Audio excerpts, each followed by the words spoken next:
자, 여러분 안녕하십니까? 오늘은 이민년 영상법회 5번째 시간입니다. 이민년도 벌써 한 달이 지났고 해서 오늘 다시 영상법회를 준비했습니다. 오늘 여러분들하고 생각해 볼 주제는 이것입니다. 우리는 보통 이렇게 생각을 합니다. 내가 태어나기 훨씬 전부터 이 세상은 존재하고 있었다. 우리들 인간 개개인은 그렇게 오래전부터 있어 왔던 이 세상에 잠시 왔다가 가는 존재다라고 말입니다. 그런데 혹시 여러분들은 이런 의심을 해본 적은 없습니까? 즉, 내가 세상에 태어나기도 전에 세상이 이전부터 존재했었다는 것을 나는 태어나서 비로소 알게 된 것인데, 내가 태어나기 훨씬 전부터 세상이 존재하고 있었다라는 그 말이 어떻게 태어나지도 않은 나에게 진실일 수 있을까? 라는 의심입니다. 그러니까 내가 태어나기 전부터 이 세상에 있었다는 것을 아직 태어나지 않은 내가 어떻게 알겠느냐라는 것입니다. 하지만 보통은 이런 의심을 하는 사람은 별로 없고, 대부분의 사람들은 아무렇지도 않게 내가 태어나기 훨씬 전부터 이 세상은 존재하고 있었다라는 말들을 일상적으로 하고, 그러다 보니 또 자연스럽게 그렇게들 믿습니다. 그런데 이런 생각에 대한 부처님의 적절한 가르침이 들어있는 경전이 하나 있습니다. 그것은 법구경이라고 하는 유명한 경전입니다. 거기에 내용이 이런 것이 있습니다. 마노 뿌빵가마담마 마노세따 마노마야. 이게 바로 그 유명한 법구경이라는 경전의 첫 장에 나오는 내용입니다. 뜻을 보자면 이렇습니다.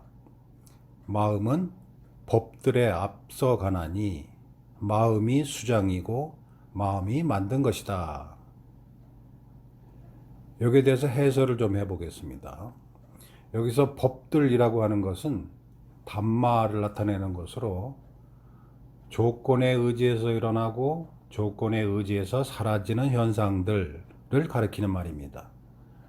그런데 조건에 의지해서 일어나고 조건에 의지해서 사라지는 것은 세상 모든 것들의 속성이니까, 여기서의 법들이라고 하는 것은 나에게 보여지고 들려지고 냄새 맡아지고 맛보아지고 감촉되고 생각되어지는, 즉 나에 의해서 파악된 나를 둘러싸고 있는 세상의 모든 것들이라고 이해해도 상관이 없습니다.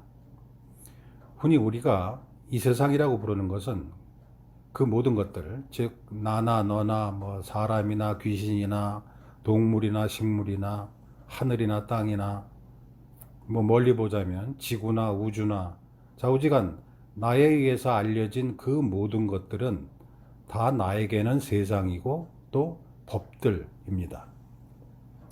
그런데 그런 나에게 있어서 세상의 모든 것들은 원래부터 내가 태어나기 전부터 있어 왔던 것이 아니라 관찰자로서의 내가 보고 듣고 냄새 맡고 맛보고 감촉하고 생각하는 중에 비로소 나의 감각들을 통해서 나타난다는 것입니다. 그래서 마음이 나에게 있어서의 세상의 모든 것에 앞서간다고 말한 것입니다. 그리고 다시 마음이 나에게 있어서의 세상의 모든 것들의 수장이고, 즉 앞서서 이끄는 대장과 같은 것이고, 그 세상의 모든 것들은 모두 나의 마음에 의해 만들어진 것이다 라고 말씀하신 것입니다.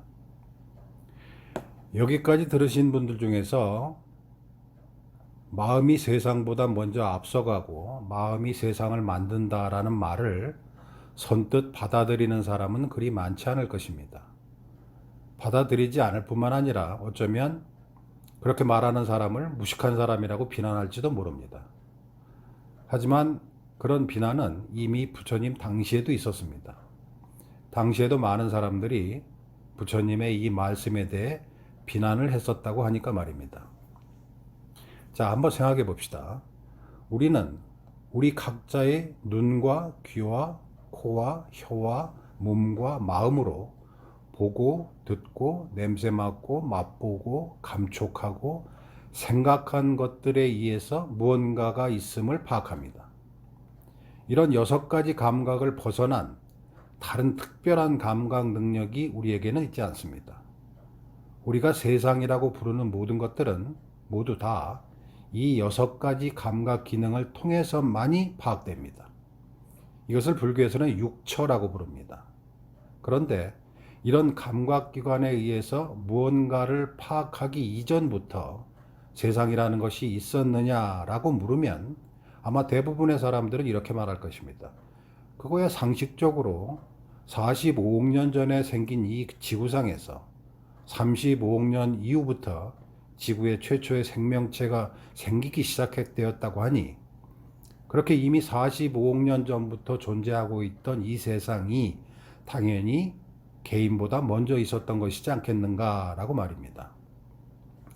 그런데 이런 판단은 타인의 관점을 자신의 관점으로, 그리고 자신의 관점을 타인의 관점으로 제멋대로 바꿔놓은 곳에 지나지 않습니다.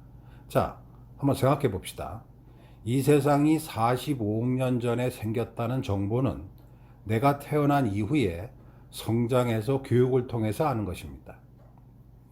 내가 갓난 아기였던 시절에도 그 아기가 보고 듣고 냄새 맡고 맛보고 감촉하고 생각하는 감각 기능의 결과로서 비로소 세상은 그 아이에게 나타난 것이지, 아이가 태어나지도 않았는데 이 세상이 먼저 존재했는지 존재하지 않았는지는 태어나지 않은 그 아이에게는 아무런 의미가 없는 것입니다. 이처럼 세상은 바로 내가 태어나면서 나의 감각을 통해서 나에게 나의 감각과 함께 나타나는 것이기 때문에 이 세상이 나보다 먼저 있었는지 아닌지는 아직 태어나지 않은 나에게는 아무런 의미가 없는 것입니다.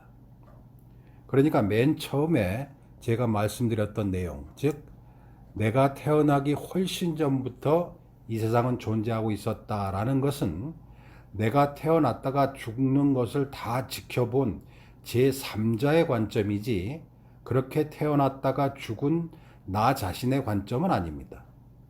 그러므로 내가 태어나기 훨씬 전부터 이 세상은 존재하고 있었다라는 말은 성립되지 않는 것입니다.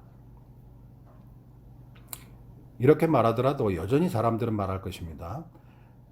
네가 태어나기 훨씬 전부터 이미 세상이 있었다는 것은 45억 년까지는 몰라도 적어도 네가 태어나기 훨씬 전에 너희 부모도 이 세상에 있었으니까 당연히 세상이 먼저 있었다는 것을 입증하는 것이지 않겠는가라고 말입니다. 어떻습니까? 이게 맞는 말 같습니까? 그러나 이런 주장은 제가 여러 번 말씀드렸듯이 자신의 관점에서 다른 사람의 관점으로 그렇게 제멋대로 관점을 바꿔서 마치 그것이 어떤 객관적인 관점인 것처럼 말하는 것에 지나지 않습니다. 자, 생각해 봅시다. 이 세상은 이미 45억 년 전에 생겼다는 정보는 내가 태어난 이후에 내가 알게 된 정보입니다. 여기서 이 45억 년 전에 지구가 생겼다라는 이 정보가 사실이 되고 안 되고는 그 정보 자체가 결정하는 것이 아니라 그 정보를 받아들이는 관찰자에 의해서 결정됩니다. 관찰자로서의 내가 생겨나면 그 정보도 나에게 사실이 되는 것이고, 관찰자로서의 내가 없어지면, 즉 죽으면 그 정보도 관찰자로서의 나와 함께 없어지는 것이니 나에게 그것은 사실이 아닌 것입니다. 이전에 말씀드렸던 비유를 다시 한번 생각해 봅시다. 만약에 자신의 노모께서 돌아가셨다고 칩시다. 그런데도 텔레비전에서는 역시 여전히 코미디 프로가 방영되고 옆집에서는 가족들 웃음소리가 들립니다. 그러면 당연히 자식된 입장에서는 이런 생각을 할 겁니다. 사랑하는 나의 어머니가 돌아가셔도 세상은 여전히 그대로구나. 그런데 잘 생각해 보면 그것은 어머니의 관점이 아니라 자식의 관점입니다. 자신의 노모가 돌아가셔도 이 세상은 그대로더라 라는 것은 아직도 살아있는 자식의 관점이고 그 자식의 관점에서 보여진 세상의 모습입니다. 그러면 돌아가신 노모의 관점은 어떻습니까? 물론 그 자식이 돌아가신 노모가 아니니까 노모의 관점을 알 수는 없습니다. 하지만 이미 돌아가신 노모에게는 노모가 보시던 이 세상은 이 세상을 보던 주체로서의 노모가 안 계시니까 노모에게는 객체로서의 이 세상은 당연히 없는 것입니다. 그런데도 우리는 내가 죽어도 세상은 또 어머니의 경우처럼 그대로이겠지라고 생각합니다. 그러나 아닙니다. 그 자식이 죽으면 돌아가신 그 사람의 어머니의 경우처럼 그 자식에게도 이 세상은 없는 것입니다. 단지 우리는 이렇게 관점을 자기 마음대로 바꿔가면서 이 세상은 그대로 객관적으로 주어져 있다라고 착각하는 것뿐입니다. 그러면 왜 이런 착각이 일어나는 것일까요? 그것은 자아에 대한 잘못된 판단 때문입니다. 조건에 의지해서 일어나고 조건에 의지해서 사라지는 하나의 현상으로서의 나라는 것을 이해하지 못하기 때문에, 즉 연기법을 이해하지 못하기 때문에 조건과 관계없이 항상 나라고 하는 것은 있다라고 여기니까 그런 잘못된 판단에 대한 집착이 또 다른 잘못된 판단을 만들어내는 것입니다. 예를 들어서 이런 겁니다. 우리가 돌아가신 돌아가신 어머니께서도 항상 존재하는 이 세상을 어떤 방식으로든 내가 지금 보고 있듯이 지금 하늘나라에서 보고 계실 것이다 라는 생각을 하게 된다는 것입니다. 이것은 돌아가신 어머니에 대한 미련 때문이 아니라 자기 자신의 관점에 대한 집착 때문입니다.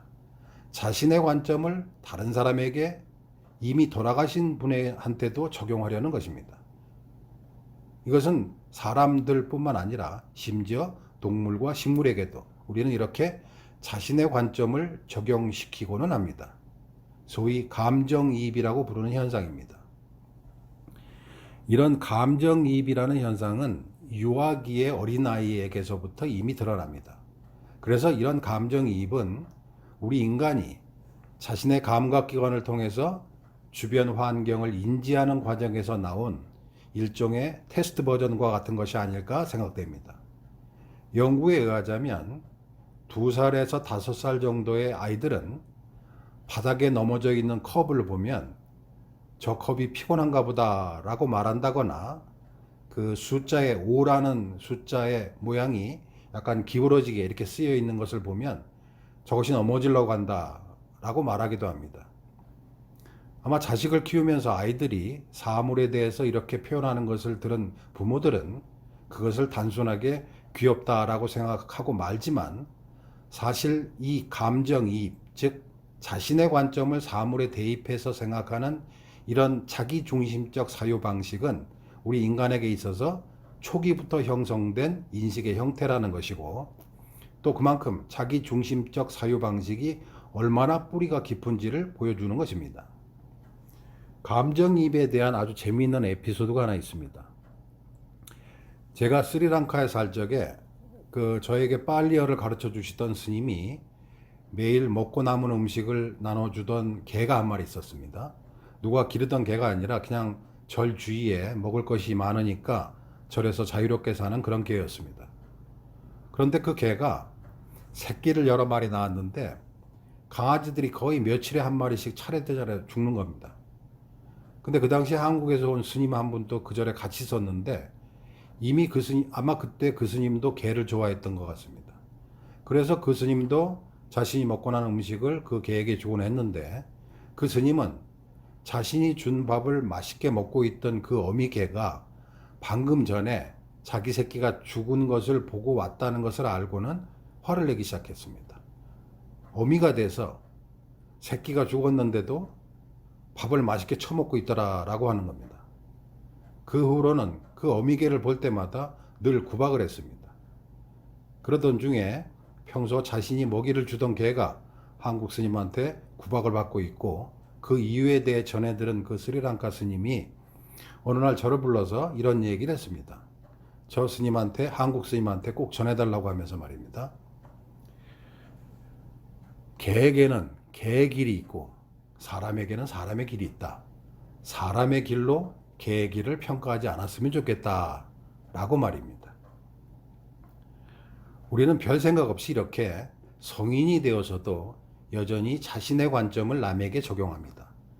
자기가 보고 있는 것을 다른 사람들도 똑같이 보고 있다고 믿습니다. 우리가 일상적으로 하는 표현 속에도 우리의 이런 자기중심적 사유방식은 깊이 숨겨져 있습니다. 예를 들어서 우리가 여기 사과가 있다, 혹은 거기 사람이 있다, 저기에 나무가 있다 라는 식으로 말들을 합니다.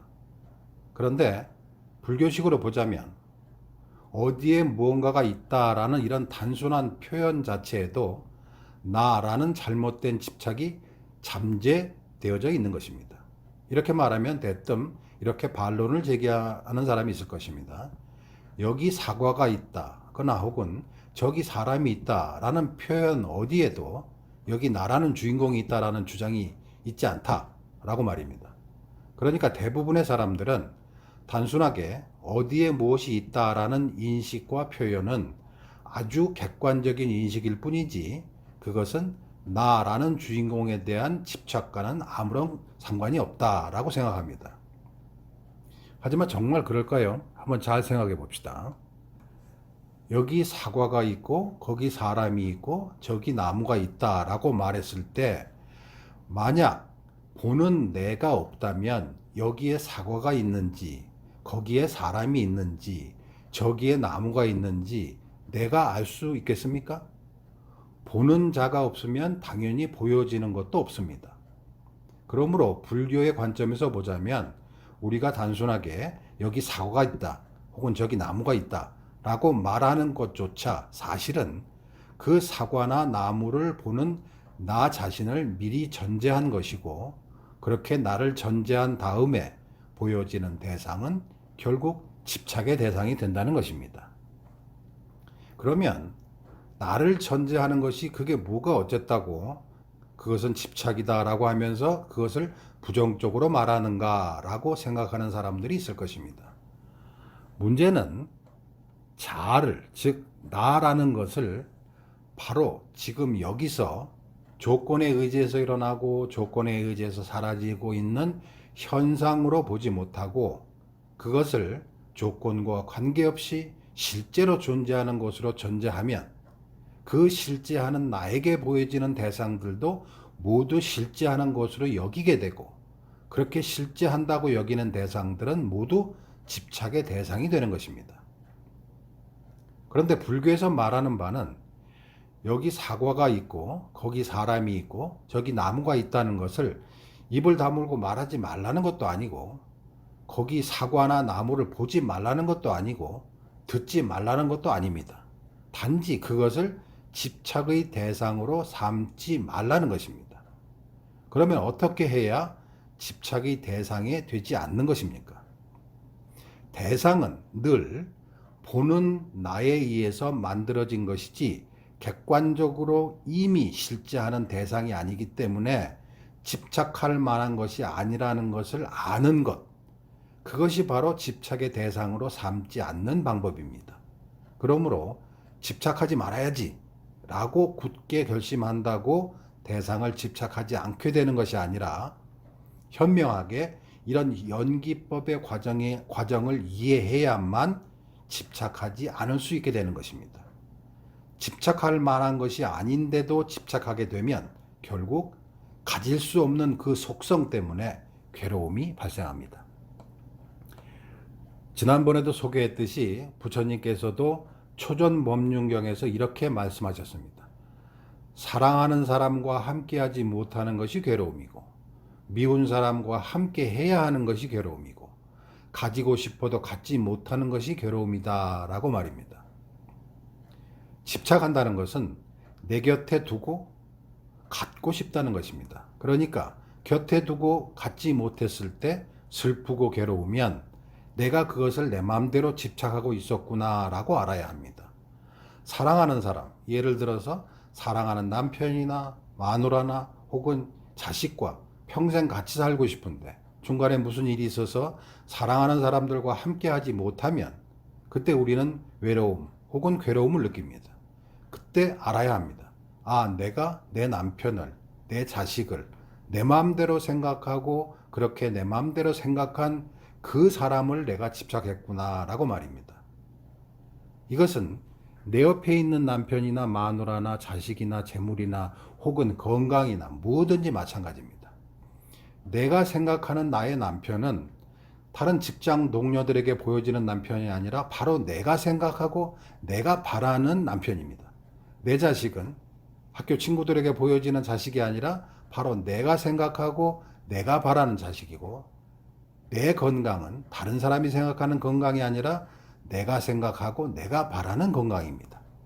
예를 들어서 내가 생각하고 있는 그리고 내가 바라는 건강이란 뭐 여기저기 쉽게 편하게 걸어 다니고 높은 곳도 산 같은 것도 잘 올라가고 아픈 곳이 하나도 없는 그런 것일 수 있지만, 만약에 암 말기 환자가 생각하는 자신의 건강은 내가 생각하는 건강의 정도보다 훨씬 낮을 것입니다. 걸어 다니지는 못하더라도 휠체어라도 타고 다닐 수만 있었으면 좋겠다라는 정도일지도 모릅니다. 내가 생각하고 내가 바라는 자식은 부모 말 잘 듣고 사고 치지 않고 공부도 잘하고 뭐 그런 자식일 것이고, 내가 생각하는 그리고 내가 바라는 남편은 여전히 나만을 사랑한다거나 아니면 뭐 돈이라도 많이 벌어다 준다거나 뭐 그런 남편일지도 모릅니다. 이처럼 내가 보거나 듣거나 생각하는 그 모든 대상들은 그것이 무엇이 되었든 모두 나라는 기준으로 보여지고 들려지고 생각되어지는 나만의 기준에 의한 것들이라는 것입니다. 내가 누군가와 함께하지 못했을 때 슬픔과 괴로움을 느끼는 것도 나와 함께하지 못한 사람, 그 사람이 그 사람 자체가 아니라 내가 생각한 그 사람이기 때문입니다. 내가 생각한 그 사람은 내 곁에 있는 그 사람 자체가 아닐 수도 있습니다. 이것을 어떻게 합니까? 사람은 누구라도 변하기 마련입니다. 그런데 그렇게 내가 좋아하던 그 사람이 내 기준에서 벗어난 행동이나 모습을 보이면 그렇게 변화된 그 사람을 나는 받아들이지 못합니다. 견디지 못합니다. 그런 것을 통해서 알 수 있는 것입니다. 나는 내가 생각한 그 사람을 좋아한 것이지 그 사람 자체를 좋아한 것이 아니었구나라고 말입니다. 이렇게 내가 무언가를 보고 거기에 무엇이 있다고 말하는 것에서도 우리는 늘 이렇게 나라고 하는 관점에 대한 집착이 깔려 있는 것입니다. 그래서 괴로움으로부터 벗어나기 위해서는 내 눈에 보여지는 사과도 사람도 나무도 그 모두가 보는 내가 전제되어 있기 때문에 보여지는 것이구나 라고 안다면, 그것이 조건에 의지해서 일어나는 것임을 알게 되고, 조건에 의지해서 일어난 것이므로 조건이 바뀌면 변하거나 사라질 것임도 알아서 그것을 집착하지 않게 되고, 집착하지 않음으로써 괴로움이 발생하지 않는다는 것입니다. 그래서 법구경이 맨 앞에 부처님께서는 그렇게 말씀하셨던 것입니다. 마음은 법들에 앞서가나니 마음이 수장이고 마음이 만든 것이다. 이렇게 보는 자의 마음에 의해서 보여지는 대상들이 나타난다 라는 것을 알므로써 그는 자신의 눈에 보이고 자신의 귀에 들리고 자신의 마음에 의해 생각되어지고 판단되어진 것들 모두를 결코 변하지 않는 어떤 것으로 집착하지 않게 되는 것입니다. 물속을 쳐다보고 있으면 물 위에 비춰지는 것은 물속에 있는 다른 누군가가 아니라 물속을 쳐다보고 있는 바로 나 자신이 비춰진 것뿐이듯이 그것이 내가 만들어낸 허상임을 알게 됩니다. 그렇게 괴로움의 뿌리인 나라는 생각의 허구성을 이해하면, 즉 괴로움의 뿌리를 잘라내면 괴로움의 싹도 없고 괴로움의 줄기도 없고 괴로움의 열매도 없는 것입니다. 예를 들어서 저는 결혼을 하지 않았습니다. 결혼을 하지 않았으니 마누라도 없고, 마누라가 없으니 자식도 없고, 자식이 없으니 며느리도 없고, 며느리가 없으니 손자도 없습니다. 단지 나는 단지 그 결혼 하나만 하지 않았을 뿐인데, 결혼 이후에 일어나는 그 수많은 일들이 나에게는 자동적으로 일어나지 않게 되는 것입니다. 그렇다고 해서 제가 결혼을 하지 말자, 뭐 인연을 맺지 말자, 뭐 그런 얘기를 하자는 것은 아닙니다. 저는 결혼을 하지 않았지만 이미 태어났고 그동안 부모님과 이웃들의 도움으로 지금까지 살고 있습니다. 그렇게 이미 태어난 것만으로도 세상에 수많은 인연들과 얽히고 설켜져 있습니다. 꼭 결혼을 하고 자식을 낳아야만 인연에 맺어지는 것이 아닙니다. 인연을 맺지 않으려고 아무리 애를 쓰더라도 이미 태어난 이상은 누구라도 세상의 인연 속에서 얽히고 설키면서 살 수밖에 없습니다. 뿌리를 끊는다는 것은 인연을 끊는다거나 새로 인연을 맺지 않는다는 것이 아닙니다. 뿌리는 나라는 생각입니다. 나라는 생각을 집착하면 수많은 인연들이 모두 실제가 되는 것이고 그 실제하는 모든 인연들에 나 자신이 묶이게 됩니다. 그러므로 나라는 생각이 백주 나 혼자의 착각일 뿐이구나 라고 분명하게 이해한다면, 그래서 나라는 것이 단지 조건에 의지해서 일어난 현상임을 안다면 아무리 많은 인연들이 있더라도 그 인연들에 묶일 내가 없다는 것을 알게 됩니다. 그렇게 해서 비로소 괴로움의 인연들로부터 자유로워지는 것이지, 인연들을 잘라내거나 인연들로부터 도망가야 자유로워진다는 것이 아닙니다. 결혼을 하고 자식을 낳고 이미 손주까지 본 여러분의 경우도 마찬가지입니다. 그 숱하게 많은 인연들이 아무리 칡넝쿨처럼 얽혀 있다고 하더라도 거기서 얽혀질 내가 존재하지 않는다는 것을 안다면 지금 현재 아무리 칡넝쿨에 칭칭 묶여 있어도 그 속에서 자유로운 것입니다. 세상살이에 아무리 울고 웃더라도 그는 결코 괴롭지 않습니다. 경전에서는 이것을 마라의 소나귀에서 벗어난다라고 표현하고 있습니다. 마라가 뭡니까? 마귀죠, 마구니. 그러니까 웃지도 말고 울지도 말라라는 것이 결코 아닙니다. 좋아하지도 말고 싫어하지도 말라는 것도 아닙니다. 아무리 웃고 아무리 울더라도 그런 감정들이 자신을 묶어버리지 않게 하라는 것입니다. 나라는 것이 조건에 의지해서 지금 여기에서 일어나고 있는 하나의 현상인 줄만 아는 사람이라면 그는 어떤 기쁨 속에서도 어떤 슬픔 속에서도 흔들리지 않게 됩니다. 흔들리지 않으니 기쁨에도 빠지지 않고 슬픔에도 빠지지 않습니다. 즉 괴로워하지 않습니다. 이것은 기뻐하지 않고 슬퍼하지 않는 것과는 완전히 다른 것입니다. 바쁜 속에서도 한가로움을 느끼고 열심히 사는 속에서도 늘 마음은 고요합니다. 기쁜 일에 때로는 웃고 슬픈 일에 때로는 울지만 그 웃고 우는 속에서도 그의 마음은 한치도 흔들리지 않음을 스스로 알게 됩니다. 그때쯤이면 부처님께서 법구경에서 하신 말씀에 무릎을 치면서 크게 동의하실 것입니다.